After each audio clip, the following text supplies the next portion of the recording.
Fantastique.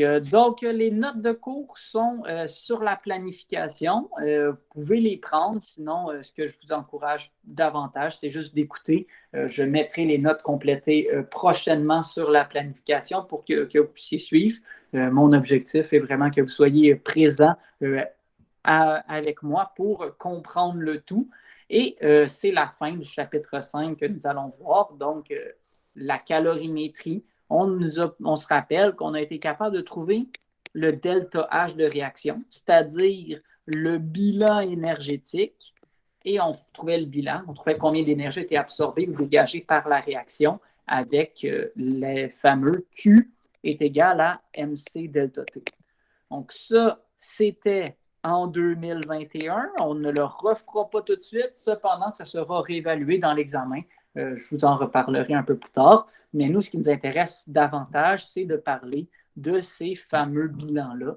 Et pour ça, ben, je vous relance sur le bilan énergétique à l'aide des liaisons que vous avez faites comme ceci. Donc, vous voyez le CH2O, donc voilà comment la molécule est dessinée, le HCl, et finalement, on a la CH2ClOH qui ressemble à ceci.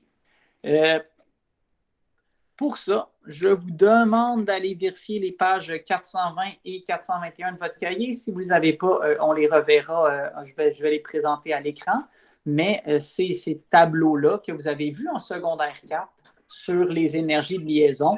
Est-ce que c'est à savoir pour l'examen? La réponse est non. Donc, on ne va pas les réutiliser. Cependant, je vais juste utiliser ça comme amorce pour le cours. Mais non, ça ne sera pas réévalué. Je trouve que c'est très facile de se mélanger. Et ben, moi, ça me fait juste des erreurs d'inattention. Ce pas des erreurs de compréhension. Je n'ai pas envie de vous évaluer là-dessus. Cependant, si on regarde le tout,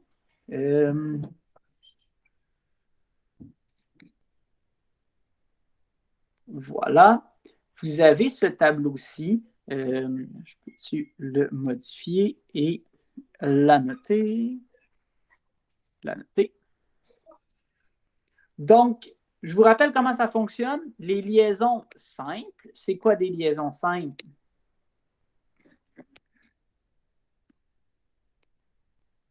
Okay. Donc, les liaisons simples, c'est quoi des liaisons simples? C'est des liaisons qui ont un seul lien entre les atomes. Donc, comme ça, ce sont deux liaisons simples que nous avons ici. Mais on va les trouver dans ce tableau-là.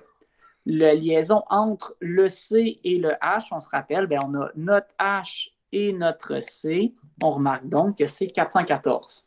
Qu'est-ce que ça veut dire? Ça veut dire que pour briser cette liaison-là, ça me demande 414 kJ.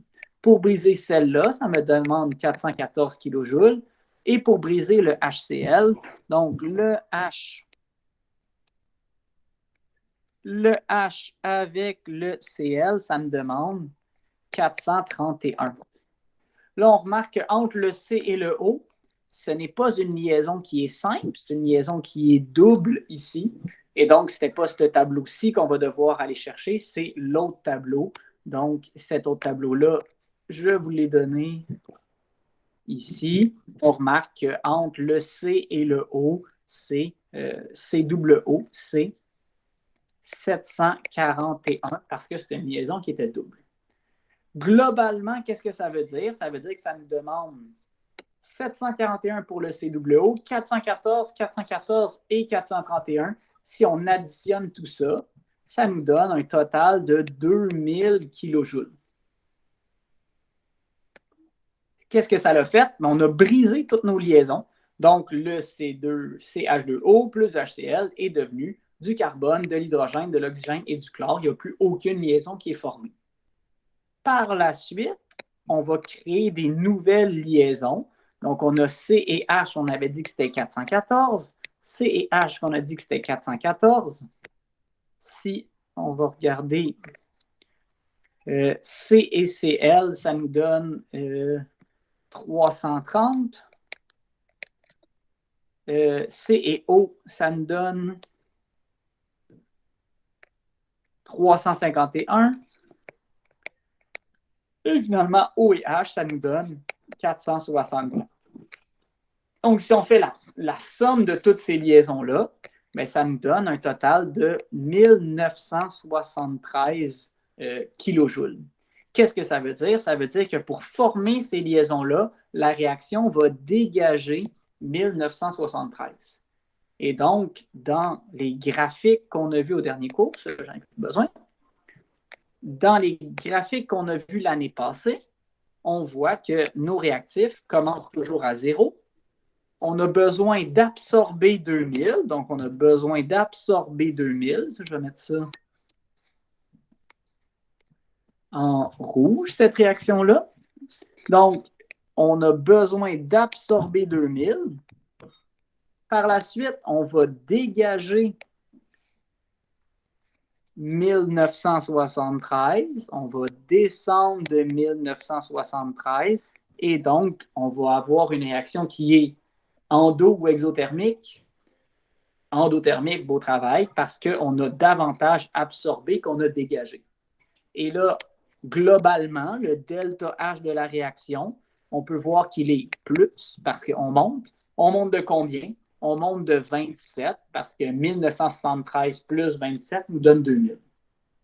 Qu'est-ce que ça veut dire? Ça veut dire que le bilan énergétique est de 27 kilojoules. Est-ce qu'il y a des questions là-dessus? Fantastique. Ce qu'on va faire aujourd'hui, ce qu'on va voir cette année, c'est est-ce qu'on est capable d'utiliser, là, on a trouvé le bilan énergétique à partir de 2 demi-équations.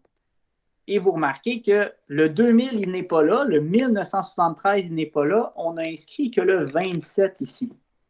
Pourquoi on a écrit le 27 ici? Mais parce que c'est comme en mathématiques, si on avait mis des égales ici et qu'on avait eu x plus 2000 est égal à 1973 plus y, mais on peut enlever 1973 de ce côté-là.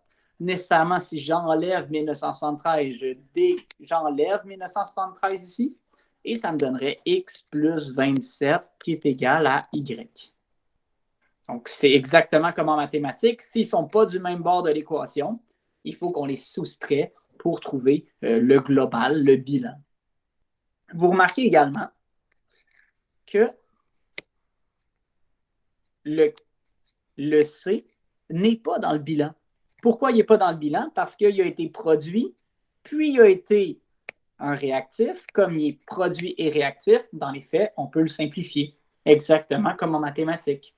Si j'ai 3H ici et j'ai 3H ici, on peut les simplifier en le O, le Cl, le Cl. Si en mathématiques, j'avais x plus y est égal à x plus 2000, ben, on a notre x qui est du côté des réactifs et du côté des produits. Ben, en fait, on peut le simplifier. Pourquoi on peut le simplifier? Parce qu'on peut faire moins x de ce côté-là et moins x de ce côté-là. Et donc, ça va annuler les x pour n'avoir que y est égal à 2000. Par contre, si on avait x plus y est égal à 2000, est-ce qu'on peut simplifier les x? Mais non, comme ils sont du même côté, on ne peut pas les simplifier. On va juste dire que c'est 2x plus y qui est égal à 2000. Et donc, qu'est-ce que ça nous donne? Bien, ça nous donne que, et ça a l'air intéressant, le delta H de l'équation globale sera la somme des delta H des réactions intermédiaires. Mon delta H ici était de plus 2000, parce que c'était une réaction qui était endothermique. Le delta H ici était de moins 1973 parce que c'est exothermique. Donc, le delta H de la réaction globale sera 2000 moins 1973 sera de 27 kJ. Et donc, c'est la somme des delta H des réactifs intermédiaires. Là, vous allez dire, oui, mais ce n'est pas une somme, c'est une différence. Tout à fait. Mais comme un est endo, l'autre est exo, en fait, c'est la somme des delta H. C'est juste que lui, étant exo, il est négatif, mais c'est une somme d'équations de chiffres positifs ou négatifs.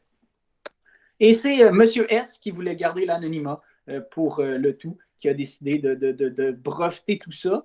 mais on va voir si ça fonctionne. On testera avec le delta H de sublimation de l'eau. Et la sublimation, je vous rappelle, c'est le solide qui devient un gaz. Et donc, pour que le solide devienne gazeux, dans les faits, il y a deux étapes. Premièrement, on va passer de solide à liquide. Après ça, on va passer de liquide à gazeux. Et ce qu'on a vu, ce qu'on a breveté avant, c'est que la somme des delta H, le delta H global, c'est la somme des delta H intermédiaires. Et dans les livres de chimie, on peut voir que la fusion est de 6 kJ. La fusion, c'est quoi? C'est un solide qui devient un liquide. C'est 6 kJ de variation d'enthalpie. Et la vaporisation, c'est 40,8. De liquide à gazeux, c'est 40,8. Donc, si on est solide et on devient gazeux, nécessairement, on a besoin de passer de liquide et après ça, de passer à gazeux. Vous remarquez que 6 kJ et 40,8 kJ, est-ce que je vais soustraire ce 6-là et ce 40-là ou je vais les additionner? On va les additionner. Comme ils sont du même bord, on va juste dire que ce 6 plus 40, ça nous donne 46,8 kJ. Qu'est-ce que j'ai ici? C'est du H2O qui est solide, qui devient du H2O gazeux. La valeur théorique est de 46,8 et ça me donne 46,8. Ça veut dire que ça fonctionne. Ça, c'est vrai que le delta H global est la somme des équations intermédiaires. Vous remarquez que le solide et le gazeux est dans mon bilan, mais le liquide n'est pas là. Quelqu'un pourrait me dire, il est où le H2O liquide? Pourquoi on ne le met pas dans le bilan? Parce que c'est de la sublimation. Parce que c'est de la sublimation, mais parce qu'il est à la fois dans les produits et à la fois dans les réactifs. Donc, on peut le simplifier comme ça. Mais on a dans notre bilan que le solide et le gazeux. C'est bon pour ça? Voici donc maintenant devant le succès de sa découverte, parce que oui, elle fonctionne très, très bien, sa découverte. On ne l'appelle plus Monsieur S, on l'appelle maintenant S, parce que c'est la loi de S qui a découvert ça. C'est lui, le scientifique, qui a découvert ça. Et c'est ça qu'on va utiliser pour les prochaines périodes. Voici donc une équation en 3 étapes. Et donc, d'après vous, le delta H, on a vu que le delta H de l'équation globale, c'est la somme des delta H de la réaction intermédiaire. Et donc, on a 3 étapes intermédiaires. Donc, le delta H global, ça ne va être que la somme de tout ça. Si on veut savoir c'est quoi, on va faire 811,3 moins 241,8 moins 296,1 et ça va nous donner un total de 273,4 kJ. Et voilà le delta H de notre équation globale. Ce n'est que la somme de tout ça. La somme des delta H intermédiaires nous donne le delta H global. Ce que vous devriez savoir, oui, c'est beau d'avoir une variation d'enthalpie de 273,4, mais c'est quoi qu'il y a une variation d'enthalpie de 273,4? C'est quelle équation qui a un delta H de 273,4? Pour ça, il faut faire le bilan de tout ça. Est-ce qu'il y a des choses que je peux simplifier là-dedans? Y a-t-il des réactifs qui sont des molécules qui sont à la fois des réactifs et des produits qu'on pourrait simplifier?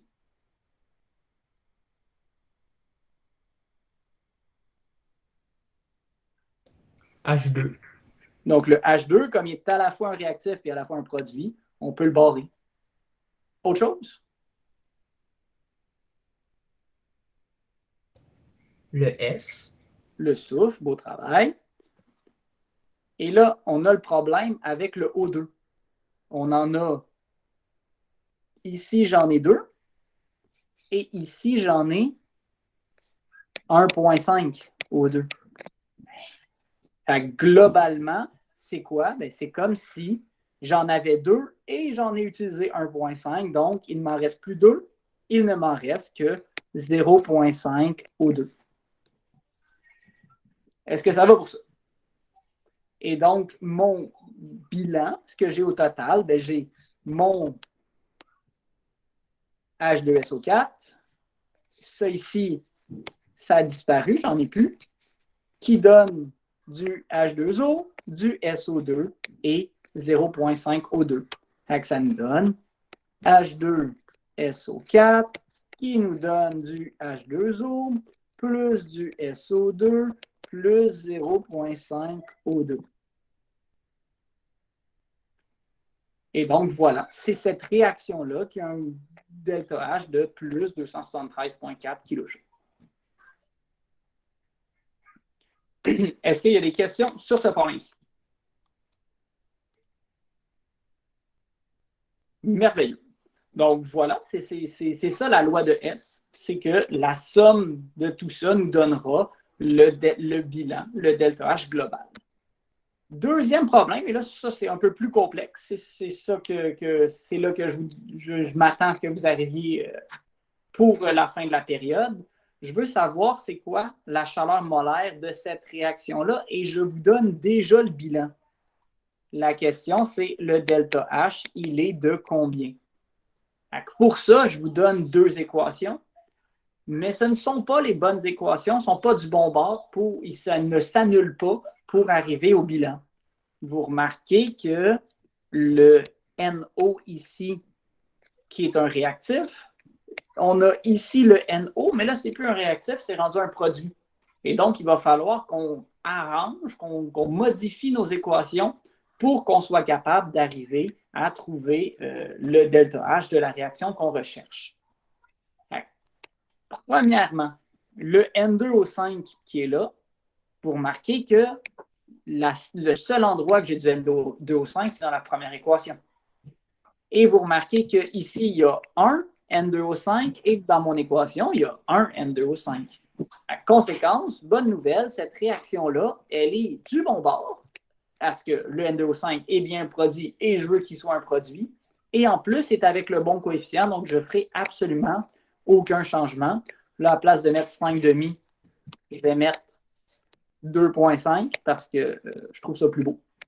Mais les deux seraient acceptés. Donne du N2O5. Par contre, pour le deuxième, on a dit que le NO, on ne veut pas que ça soit un produit comme ici, on veut que ça soit un réactif. À conséquence, ce qu'on va devoir faire, c'est qu'on va devoir faire la réaction inverse. On va devoir prendre la réaction et la faire dans l'autre sens pour qu'au global, au bilan, notre NO ne soit pas un produit, mais soit un réactif. En plus, vous remarquez qu'il n'y a pas un NO, il y a deux NO. Conséquent, je vais devoir avoir deux, mais si je double le NO ici, je vais devoir également doubler chacun des réactifs pour avoir deux NO qui donnent du N2 plus du O2. Est-ce que vous voyez ce que je viens de faire et est-ce que vous comprenez pourquoi je l'ai fait? Merveilleux. Et donc, si vous remarquez, si je fais le bilan de tout ça, ben, on remarque que hey, le N2 s'annule avec le N2, c'est fantastique. Le O2, il ne reste que 1,5 O2. Et donc, qu'est-ce que j'ai? J'ai 2 NO plus 1,5 O2 qui donne du N2O5. Ah ben tiens, 2 NO plus 1,5 O2 donne 1 N2O5. J'ai réussi à avoir l'équation que je voulais. Le problème, c'est que je n'ai pas trouvé le delta H. C'est ça la question. Donc, il va falloir que je travaille avec les delta H. Qu'est-ce que j'ai fait comme modification dans la première équation? Je n'ai rien changé du tout. Donc, mon delta H n'a pas changé. Il est de 11,3. Vous êtes d'accord avec moi? Par contre, le deuxième, le delta H, c'est pas la même réaction, c'est la réaction inverse. Et c'est pas la même réaction, je l'ai multiplié par 2. Donc, le delta H sera de pas plus 90,3, mais de moins 90,3.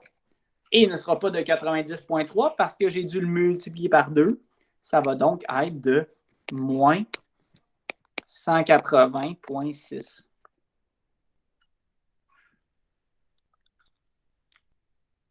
Donc, il était initialement de plus 90,3, mais comme j'ai fait la réaction inverse, c'est l'inverse d'une réaction endothermique, donc une réaction exothermique, c'est pour ça que c'est moins.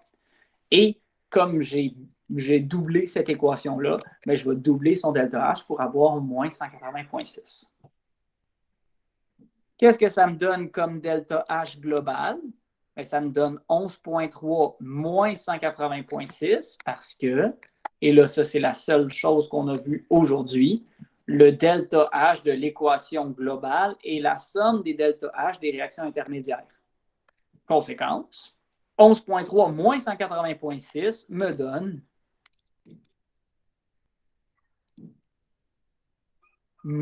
moins 169,3 kJ.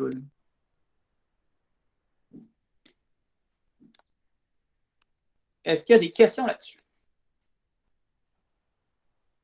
Merveilleux. La réponse, c'est quelle est la chaleur molaire, donc combien j'ai de kilojoules pour une mole de NO. Mais moi, ce que je viens de trouver, c'est que c'était moins 169. Moins 169 points. On va l'avoir, moins 169,3 kilojoules pour 2 moles de NO. Et donc, c'est de moins 84,65 kJ pour une mole de NO. Et donc, la réponse est moins 84,65.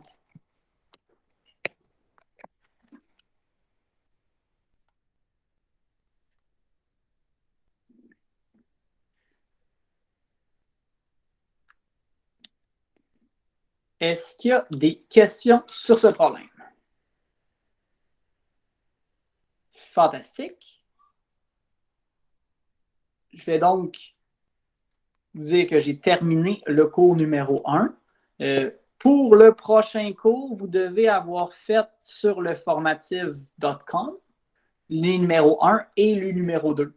Si vous avez terminé, vous dites « Hey, je pourrais faire de 1 à 5. » Oui, vous êtes capable de faire 1 à 5. Après ça, vous n'êtes pas capable de le faire.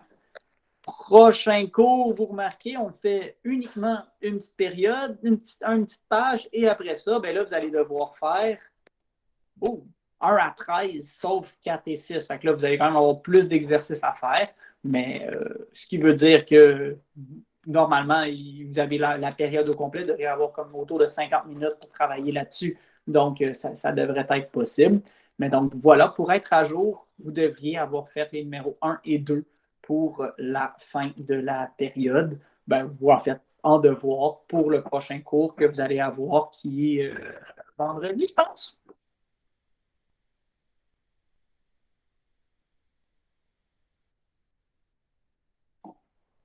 Qui est vendredi. Donc, pour une dernière fois, est-ce qu'il y a des questions? Fantastique. Je vais donc arrêter l'enregistrement. Si je trouve qu'on faire arrêter l'enregistrement.